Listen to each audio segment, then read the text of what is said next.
Meaning, have you put the banks in a position to where, hey, because they said it must be possible, or because they said it's not possible, it must be the truth, versus, hey, understanding what is it they're not saying. And based off the information they're not giving you, let me go do my own investigation, do my own homework to understand where the opportunities are, because maybe they aren't being truthful. So, going back to the original question, who is most suited for a first lien HELOC? Like, what are the qualifications for you to be able to determine whether or not a first lien HELOC makes sense to you? And so the question is, how much equity do you have? Having a decent amount of equity matters because, if we're talking about a first position HELOC to replace your mortgage, in most cases, I've seen 80%, I've seen 75%, I've seen a little bit higher, but having a significant amount of home equity would allow that process to be a lot smoother. And income needing to be stable. And then this requires a commitment. This requires you budgeting. This requires you understanding how money flows. And then there's a few other pieces that kind of fit in this equation as well. Kind of highlight those. In addition, and these are kind of, I'll call it my version of what needs to be there to determine whether or not a first lien HELOC is for you. And that is, do you understand how to use a debt tool? I think having a solid understanding of velocity banking, and understanding how you can leverage a debt tool to be able to pay off your income or pay off expenses at a significant clip. So understanding velocity banking is significant, and also having positive cash flow. So not just having a stable income, but also having a decent cash flow. And I'd say not just positive cash flow, but a significantly positive cash flow, because it's that cash flow that's going to sit on the line of credit, which allows you to pay it down faster if that's the goal, or it's the cash flow that's going to sit on the line of credit that puts you in a position to where you can leverage your equity to be able to do what you want. And then low DTI, making sure that from a qualification perspective, in order to qualify for a first position home equity line of credit is very similar to qualifying for a mortgage. So being conscious of your DTI matters as well. And then this piece, we talk a lot about different vehicles, different processes you can put into place to be able to achieve your WTF moment. But if you don't believe it's possible, um, focusing on where in here, I'll call it, what are the limitations you are placing upon yourself in this process? Have you put too much onus or too much, I'll call it, belief in the banks? Meaning, have you put the banks in a position to where, hey, because they said it must be possible, or because they said it's not possible, it must be the truth, versus, hey, understanding what is it they're not saying, and based off the information they're not giving you, let me go do my own investigation, do my own homework to understand where the opportunities are, because maybe they aren't being truthful. Maybe they don't care about me. So your belief and your conditioning will also kind of play a very strong factor as to whether or not a first position HELOC is right for you. And then who should think twice? Kind of along the same lines of what we were just kind of discussing, I would say this one fits as well as to whether or not those same factors meet this criteria. Meaning, in addition to whether or not your employment is stable or not, meaning having unstable employment, this may not be a vehicle for you. Why? Because the interest rate does continue to increase. So having stable income, having a stable cash flow will help you pay this off quickly and be able to leverage it and use for what you want. Being undisciplined, again, not having a clear understanding of how money works, or how debt tools work, or how velocity banking works is key. And if not, then maybe want to spend a little bit more time either on this channel or on other channels like it to kind of better understand what velocity banking is and how it works. Having low cash flow and or negative cash flow. What you're adding here as it relates to a first position HELOC is you're adding debt. So if you are already in a negative cash flow position, adding more debt does not make that process any better. So having negative cash flow may mean, you know what, maybe we should step back, understand what needs to take place, what actions need to happen in order to put ourselves in positive cash flow position as quickly as possible, and then moving from there. And again, having a high DTI. Again, this is pretty much the opposite of the items for whether or not you should, but they all kind of fall in line. having a high DTI, and also the belief in conditioning. Meaning, maybe the people that you're speaking to, the people that you're around may not believe in this process either. Meaning, uh, my Dave Ramsey people, I have a lot of people who kind of look at mortgages and paying off their mortgage early as being a vehicle, a viable step to being able to hit their economic goals. But is it though? How much time does it take for you to pay off your mortgage? 15, 20, 17, 30 years. Well, during that time, how much of your money have you put in play to be able to generate and or build wealth? So sometimes the conditioning and the beliefs also impact your ability as to whether or not this is a viable option.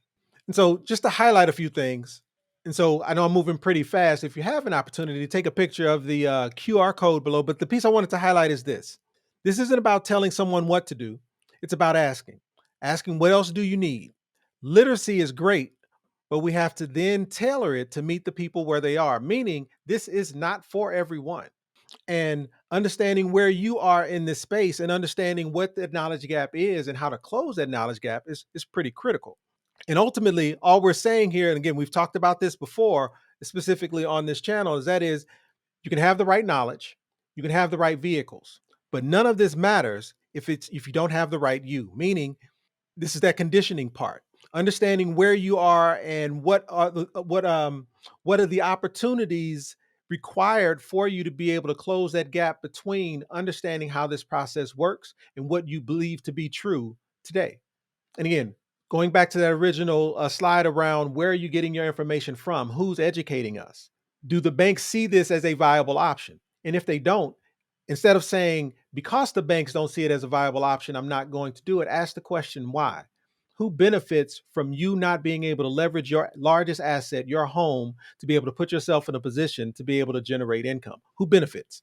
And for those who may be thinking it, but what happens if we have another 2008 crisis? But what happens if the market crashes? If you've spent any time with us, or if you've met with me, throughout the week or whatnot, you know I preach this, and that is I have no idea as to what will or won't happen in the market. I do not waste my time trying to predict what is going to happen in the market. My goal, though, is to be flexible, meaning I may not know what's going to happen or when it's going to happen, but how much access do you have? How much control do you have if your money is sitting in a position where it's controlled by what happens or doesn't happen in the market? Meaning, if we change presidents and the market crashes, what's that impact on your ability to be able to pivot and do other things?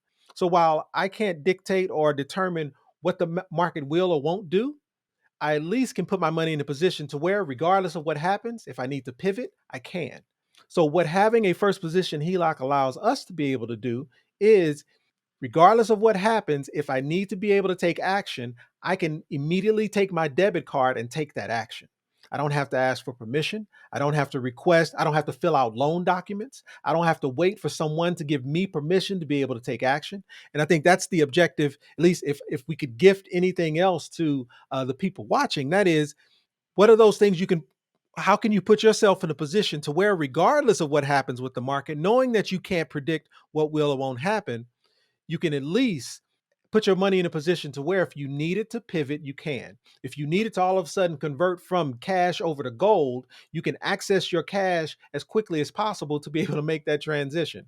If you have a self-directed 401k or a self-directed IRA, you being able to control where your money is presented, or you being able to invest in non-traditional investments and get your money out of the market, allows you to pivot faster. So again, the idea behind all of this is you having control so that regardless of what happens in the market, you're able to take action. So to kind of sum this thing up, whether or not a first position line of credit is or isn't right for you really depends on the goal. What's the objective? And again, if the objective is control, if it's flexibility, if it's the ability to have increased cash flow, debt elimination, if that's the goal, which one of these vehicles, based off what you know, puts you in the best position to be able to accomplish this goal? Will a mortgage help you get there? If so, how? If it's a first position HELOC, do you understand how the first position HELOCs works to be able to get you there? So again, I think it's understanding what is the goal. So it's not a question of whether or not a first position HELOC is or isn't right for you. I like to start with what's the goal? And based off the goal, maybe that will determine whether or not a first position HELOC is or isn't right for you. Because in order to achieve this goal, you need a little bit more flexibility. You need a little bit more control over the largest asset you have in your household to be able to accomplish that goal. And as Angelique mentioned, I am not a bank. You cannot get a first position or a second position home equity line of credit from me. So if you wanted a first position HELOC, how do you go about it? Well, there's a few things. Um, One of the first steps you can take is go to Google, put in your favorite search bar, first position home equity line of credit, and then when it pulls up banks in your area, draw a radius around your home. Start interviewing banks. Start having conversations with lenders as to what they offer, and interviewing them based on and trying to better understand what type of products they provide, so that you can kind of pit them against each other. Meaning, don't just accept the first answer. Pit them against each other. If you run into a credit union that offers a first position HELOC, take that information and walk across the street to Chase and have the same conversation. But in addition, there are some people out there are some companies out there that offer a pretty awesome product. First Lien HELOC actually offers a velocity banking designed first position HELOC. It's a pretty major tool, and I think there's a fair amount of people probably in the chat right now who have a first position HELOC from First Lien HELOC. There's other I'll call it banks that offer them. There's many banks that offer them. Matter of fact, I talk also about if you're wanting a white glove service to be able to help walk you through this process. Again, you cannot get a first position HELOC through me, second position either. But as far as understanding how to leverage them, use them, how they can best work for you, we can absolutely have that discussion when you want. It's just a matter of jumping on my calendar. And if you're looking for a velocity banking design First Lien HELOC, Anthony Rushing and his team is pretty awesome at being able to provide that.